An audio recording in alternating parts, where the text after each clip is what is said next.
We first want to get to breaking news. We are following this wildfire in Yuba County that has forced evacuations in Loma Rica. It's being called the Scott Fire. Mandatory evacuations are in place in the area of Wade's Way and Scott Grant Road, Pony Express Trail and Cross Star Trail. Evacuees can head to Sycamore Ranch, and we will be bringing you more information as we get it on this fire. Welcome in. Thank you so much for joining us on this Thursday evening. We're going to get you caught up on the news of the day, of course, and coming up around 6:45, investigative reporter Brandon Rittiman will be live with a very interesting story about a top official from Governor Gavin Newsom's office appearing at PG&E's Investors Day event. If you're wondering why, so were we. So we decided to look into it. So that's coming up a little bit later in the show. I want to go ahead and jump straight into our main point for tonight, which we start out on Stockton Blvd in Sacramento. The South Sacramento community is coming together to address recent robberies and attacks. In this incident that you're seeing right here, 4 people attacked a man outside of a cafe in broad daylight. The man told us that he fought back and the group ran away. These attacks, they are vicious and they appear to be targeting Asians. Tonight, Garjpal Sangha is live at Sacramento County Sheriff's Office Station, where town hall is underway right now. Good evening.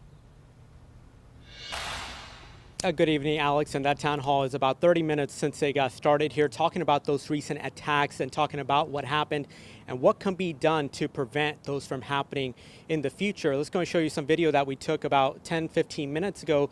Members of the community are in attendance, but also some officials.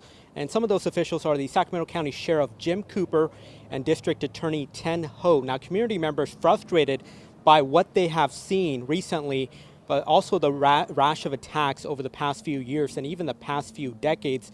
And we spoke to one person in attendance, and she told us for things to change around here, it has to start with lawmakers. If we ever try to prevent that, we try to protect us, we can get weapons, of course. If we even take a stick and they're going to sue us, they will beat them up. You tell me, what should I do? What should we do? And now, speaking to that woman, she also said it is important that people report major and small crimes to police, so make sure they have that database in case they can stop something big from happening. So we will have much more on this town hall tonight on late news tonight at 11. Alex. And before you go, what is the Sacramento County Sheriff's Office saying about all this? Obviously, the Sheriff's Office are disturbed by what they have seen recently, but they do also acknowledge that when it comes to comparing numbers to last year to this year, the robbery numbers are down compared to last year here in South Sacramento, but obviously they're still worried about what they have seen on camera, and they want to make sure that they try to get in front of it to make sure those numbers go even further down. Alex? All right, thank you so much. And attacks targeting Asian Americans have been on the rise since the pandemic. So with this meeting happening in South Sacramento today, I decided to sit down with ACC Senior Services because they say something as simple as going to the grocery store or for a cup of coffee or even a walk to the park is not something that everyone feels safe doing alone. And they've really been trying to make an effort to change that. It's alarming, it's disturbing, and rightfully so. You know, people are questioning their safety. Videos showing vicious and brazen attacks like these have become sadly all too familiar. Jerry Shikuma with ACC Senior Services says it's even prompted them to take action. Our senior escort program in particular was formed in direct response to the rise in anti-Asian hate crimes that, frankly, as you said, really existed before the pandemic, but has really escalated since then. And the idea is to stop hate through being proactive, through prevention, because we know that a lot of times the majority of these incidences happen to people when they're alone. It targets the majority of time older adults and women. And so the Senior Escort program matches trained volunteers to older adults so that they can have accompaniment. They can have people to go with them to go for a walk or to go to the grocery store or to even, just go to the coffee shop in their neighborhood. Jerry says many of their programs have seen a big increase in enrollment. There are ways that you can help. I think a really simple thing that people can do is to just get involved. And so here at ACC, we have a lot of programs, and we talked about our senior escort program. We have our rides transportation program that provides rides to seniors so that, again, they can get out into the community, go to a doctor's appointment. You know, we can't always know that we're preventing a crime from happening, for example, or that we've, you know, stopped some kind of robbery from taking place. But we know that by making these connections and being there for other people, volunteering in programs like the kinds that we have, those kinds of things make a difference, and they really do help to prevent hate incidences from occurring. And if you do want to get in touch with ACC Senior Services, we have a link on our links mentioned section on our website at abc10.com/tothepoint. All right, here's what else people are talking about today, too. An Amazon driver was shot. The truck that they were driving crashed into a building and two parked cars. This happened on northbound I-5 in the Lathrop area. The driver is in the hospital right now. And people are on edge following another deadly shooting in Sacramento. We spoke to the city's police chief today, who tells us that 75% of the victims in the most recent string of shootings are Hispanic or African American. Investigators are still looking for suspects, and a lot of the violent crime is happening in about 7 square miles, including Del Paso Heights, Oak Park, Meadowview, and Valley High. Today marks 11 years since former President Obama introduced DACA, which grants some undocumented immigrants deportation protection and the ability to work in the country. DACA recipients, also known as Dreamers, held rallies across the country and at our state capitol this afternoon. They're calling for Congress to create a pathway to citizenship. Right now, as we speak, there's graduates that are graduating this year who have no idea what's going to happen next, just because there's no pathway to citizenship for them, just because they don't have the basic human rights. And I mean, as youth, they work so hard to try to achieve this and graduate here, but there comes a point where it's like, I need help, right? Like, I need changes. DACA is being challenged in the courts, leaving hundreds of thousands of people's immigration status in limbo. Coming up later in the show, sideshows that we've talked about are illegal and they're gathering on parking lots. We've talked a lot about this on our show, and tonight we're live in one community discussing how to stop them. We're continuing to track those thunderstorms mostly south of 50, and they're continuing to move toward areas of Yosemite. The impacts they're expected to have over the weekend. And in a firepower money investigation, Governor Gavin Newsom's cabinet secretary spoke on stage for a PG&E recent investor day. Survivors of PG&E wildfires now want the governor to apologize. Investigative reporter Brandon Ritteman joins us later in the show.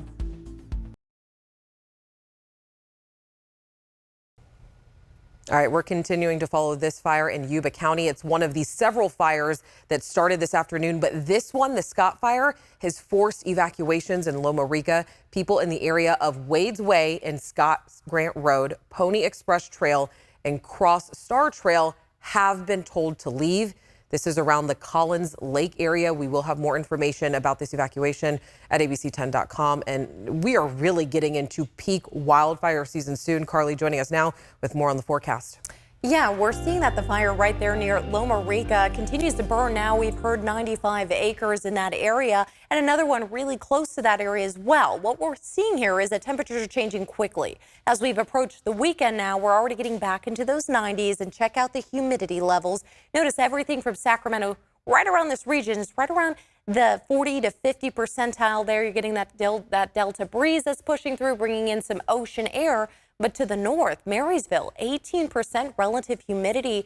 These teens are not what you want to see when you're seeing fires already breaking out. Luckily for that area, they're not getting quite the strong wind event that we're seeing through the Delta and areas around Sacramento through Elk Grove and Stockton right now. Now, as we take a look, our high today of 92 degrees, the average is 88. So we finally jumped up there just above average for this time of year. Meanwhile, most of the week we've been well below average, even into last week. The 24-hour temperature change, we're now 10 degrees warmer than we were 24 hours ago in Sacramento. 5 and 6 degrees warmer from Oroville to Marysville, and you see Stockton Modesto only a couple of degrees there. Meanwhile, we're seeing the winds picking up about 15 to 20 miles per hour in the valley, and even further there for the coastal range in the Delta, 20 to 30 mile per hour wind gusts. Now we're going to see that again on Saturday, a little bit stronger and spreading out into the foothills, and then into Sunday, you see it really picking up for most of those Sierra spots.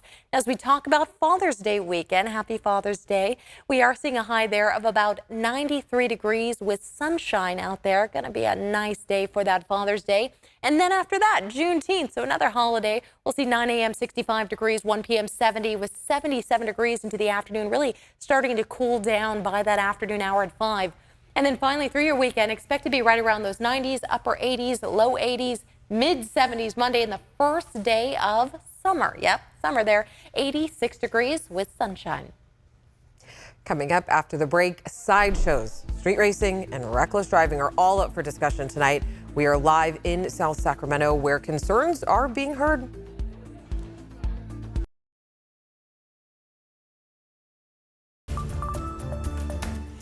So right now you're taking a live look inside a town hall in South Sacramento. People are voicing their concerns about recent sideshows, street racing, and reckless driving. This event is being held by City Council member Mai Vang until 8 p.m. tonight. We have talked about sideshows in South Sacramento a lot here on To The Point. You might remember this incident right here. Young children screamed as people started trashing a family's van. A woman in the van tried driving through a sideshow and people would not let the family leave. The city police department has told us in the past they have maximum enforcement for these events and try to get ahead of them. We are obviously monitoring and trying to intercept information so we can be proactive about assigning officers to these events because they are a very draining resource on our police officers. And so we have to make sure that we can adequately staff these so we can make those arrests. We'll have more from tonight's town hall coming up tonight on To The Point. Sorry, on Late News tonight at 11. Not To The Point at 11. All right. Now to an ABC 10 fire power money investigation. And what we're seeing now is that our government is working hand in hand with corporates, that it's all about profit. Survivors of PG&E wildfires want Governor Gavin Newsom to apologize after one of his top officials appeared as the monopoly's featured guest during a corporate event. I want to go ahead and bring in investigative reporter Brandon Rittiman now. Just to be clear, so I get this right, this is a top government official appearing at an event to promote PG&E to investors. Yes, it's the cabinet secretary for Governor Newsom showing up at what PG&E called its Investor Day 2023. Part of that happened at a winery in Napa County and part at a big conference center that PG&E owns in San Ramon. All of it feels a world away to the people who've been burned out by PG&E's disasters. Terry McBride and her daughter Kat have lived camping for the past 8 years. I am past angry. I'm disgusted. Their house burned in the Butte fire, started by PG&E power lines in 2015. Today, Terry only has 60% of her PG&E settlement money, even though PG&E has been out of bankruptcy for 3 years. While she and 70,000 other fire survivors come up short, PG&E is plugging itself to investors. Executives talked up plans to restore shareholder dividends this year, and they showcased the fact that PG&E, our special guest, has friends in high places. So we are pleased to be joined by Ann Patterson, who is Cabinet Secretary to Governor Newsom. Yes, she is a big deal. PG&E didn't respond to our emails for this story. The governor's office didn't respond to us either. But the Cabinet Secretary did respond to PG&E. PG&E has become an incredibly important partner for us, and we have partnered incredibly successfully. Overall, just a good partner. That partner, PG&E, has come under arson investigation every year of Governor Newsom's administration. During Newsom's first term, PG&E pleaded guilty to 85 felonies, including the manslaughter of 84 people in the Camp Fire. How is it that a convicted criminal enterprise that is, just about the most unpopular entity in the state of California, how is it that they keep still getting what they want out of government? Dave Rosenfeld battles PG&E, leading a group of solar panel owners. It's an uphill battle, he says, thanks to the millions that PG&E spends on politics. By getting together in these kinds of intimate settings, the signaling that's going on is we're on the same side. We're with you. We see things in a similar way. For nearly 20 minutes, the cabinet secretary took questions from PG&E executive Carla Peterman. Peterman was a state utilities regulator back when PG&E started the fires that drove it to bankruptcy. PG&E got out of that bankruptcy with help from a new state law, which our investigation revealed was written by PG&E's longtime law firm working under contract with Governor Newsom's office. The law, known as AB 1054, provided billions of dollars of state insurance to cover future fires started by power lines. What are your thoughts on AB 1054 now 3 years after its adoption? It's working. Yay. No, it's actually kind of cool. It's up, it's running. It's absolutely, completely, and utterly disgusting. And you're not going to see any change from a governor and his cabinet that allowed all this to happen in the first place. It's not going to happen. They have to admit they're wrong, and they will not. Terry McBride went to the Capitol in 2019 to speak for AB 1054, only to find that the law left her out. She listened for it, but Cabinet Secretary Patterson never mentioned the plight of the 70,000 fire survivors still waiting on their PG&E money. Not only does he need to apologize, he needs to say, all right, we need to get this fixed. We've asked multiple times this year whether the governor plans to do anything to help make PG&E fire survivors whole. It's a question he still hasn't answered. Now, I should mention other state officials also took part in the PG&E Investor Day. At a field trip in Napa County, investors heard from State Senator Bill Dodd. You see the PG&E logo on this presentation up here. Also, CAL FIRE Battalion Chief J.C. Greenberg. Now, we asked CAL FIRE why they felt it was appropriate to participate in Investor Day for a company that it has repeatedly investigated for starting large and destructive wildfires. CAL FIRE spokesperson Nick Schuler said, "We strive to reach diverse audiences." He described the event as one of many forums CAL FIRE has used to educate the public about fire risk. Senator Dodd, a Democrat from Napa, said in a statement that he is pushing for PG&E to invest more in fire safety. "We've made strides," he told us, "but we're still not where we want to be." Alex? One of the questions that jumps out at me is why was someone from Governor Newsom's office even there? Yeah, and certainly that is feedback we've got, even from people who have listened and said, you know, I don't necessarily hear anything patently wrong about the words that she's speaking on this stage. It's still questionable optics. They question the political wisdom of sending someone there. Obviously, we don't have the governor's office perspective because they simply ignored our request for comment on this story. And then the other question I had is why did a person who used to regulate PG&E host the event? Yeah, Carla Peterman, she is an executive vice president at PG&E and was in fact a public utilities commissioner during the fires that drove PG&E into bankruptcy. So she left in December of 2018, the month after the Camp Fire, and there's no law in California that bans a former utilities commissioner from going right over to work for the utilities themselves. Some states do have laws like those. In New York, for instance, there's a lifetime ban. California simply doesn't have it, and no one seems to really bat an eye. All right, Brandon, thank you so much. We appreciate it. Thank you. All right, coming up after the break, a pride event in Stockton causing controversy at a city council meeting is now finding success.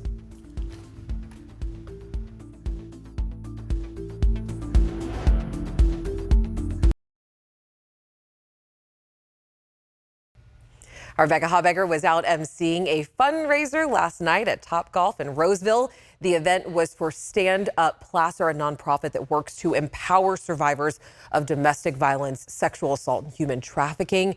Organizers tell us that the event raised more than $30,000.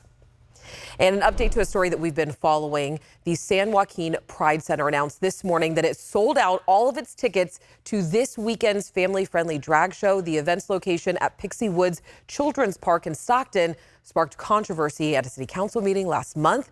The city granted the LGBTQ nonprofit a permit, but the organization is having to spend more on security at the event as a result of some community backlash. And then coming up tomorrow on To The Point, we have an inspiring story about the Sacramento Gay Men's Chorus. For nearly 40 years, it has provided a safe space for the LGBTQ plus community. And what started with just a handful of singers at the height of the AIDS crisis in the 1980s has grown into a group featuring over 100 voices. And that's not all that's changed over the years. I started in the founding year of the Sacramento Men's Chorus. At the time, it was named Sacramento Men's Chorus because we were afraid of calling it gay. In the early 80s, people were not out. It was, I'm a teacher, and so you could be fired.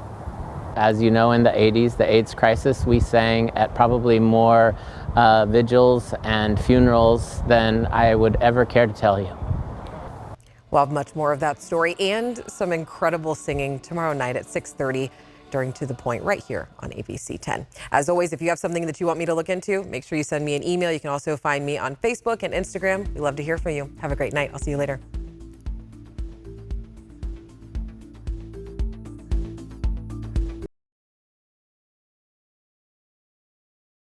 Hey, it's Alex. Just wanted to say thank you so much for watching. I really love hearing from everyone, and I hope that you'll stay in touch. Reach out to me on Facebook at AlexBellTV, or you can email me at tothepoint@abc10.com, or you can even send me a text message at 916-321-3310.